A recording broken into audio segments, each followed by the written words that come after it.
Ta-da! All right, I'd like to show off some of the results that our kids made. There's a Christmas card or another Christmas card or another Christmas card, for example, here. And all of these were printed by our kids using this stamp technique that I'm going to show you today. Well, we didn't just do this for Christmas, but also for Easter, for example. Here is bunnies and again, bunnies, but separately.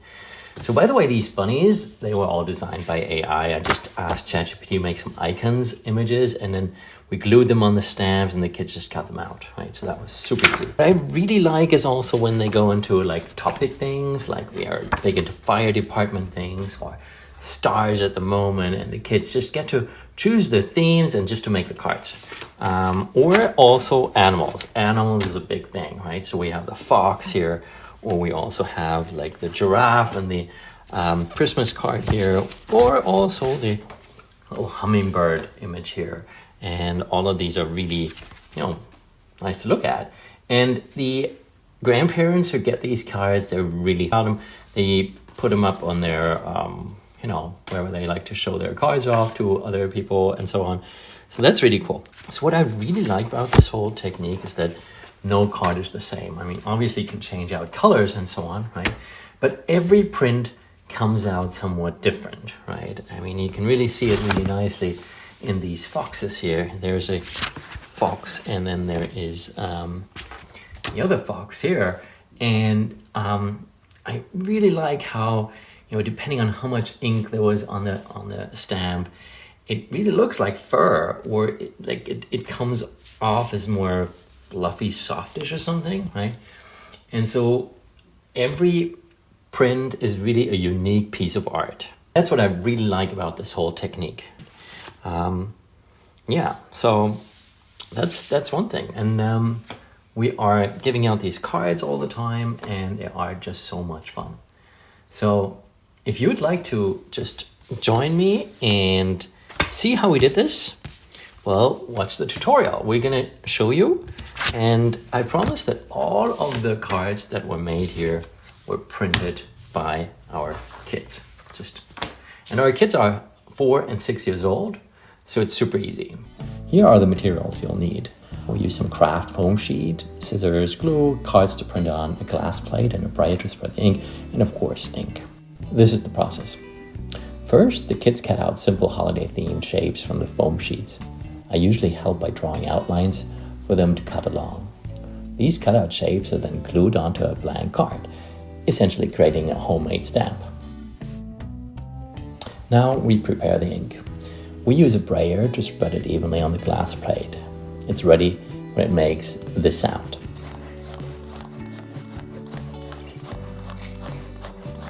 Then the actual printing begins. We press our foam stamp onto the ink, making sure the surface is really well covered. Holding the card can be a bit tricky, so sometimes we pinch two opposing corners or glue a small handle onto the back to make it a bit easier. Then we press down firmly, rubbing the back to transfer the ink.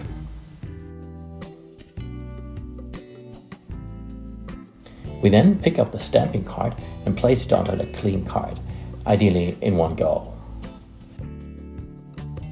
Again, we rub the back of the stamp to make sure the ink gets really transferred well.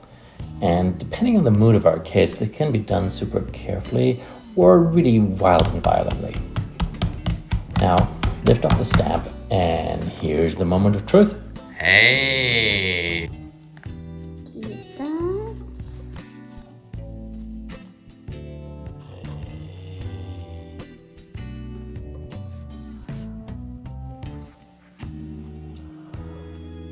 Mega gut!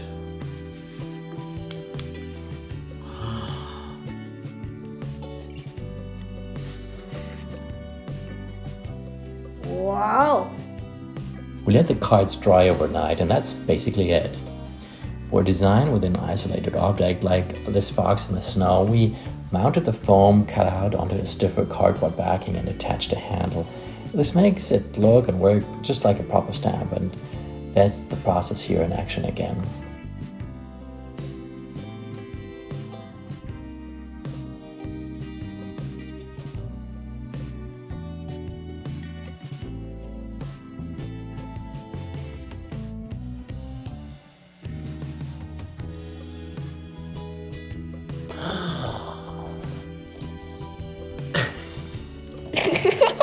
been doing this for Christmas and Easter 3 times now, and the kids really love it every time.